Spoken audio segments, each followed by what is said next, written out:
xaqiiqada indhaha laguma arki karo ee qalbiga ayaa laga dareema. Maalintaan tabar hayay talo ma hayn, maanta oon talo hayena tabar ma hayo.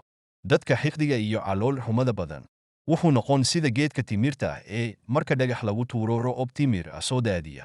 Qofka xoolihiisa u foofiya kaymaha, habar dugaag hoyga u ah ee ilaashan waaya iyaga ayaa damaanad qaada ilaaladiisa.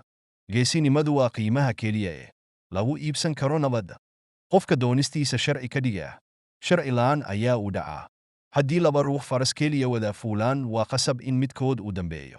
Waa ay adag tahay in ruux jaahil ah aad dood kaga adkaataa. Ujeedada cilmigu maaha in xaqiiqada la ogaado, balse waa in qiyamka wanaagsan la barto. Adduunyada waxa ugu weyn ee ku dhaqani waa aadamaha. Waxa ugu weyn ee ku jiraana waa caqliga. Saaxiibo dhab ah ma heli kartid inta aad ka baqanayso in aad cadow yeelato. Muhiim maaha cidda bilowga hore wanaagsani, balse waxaa muhiim ah cidda wanaageedu la dhammaado.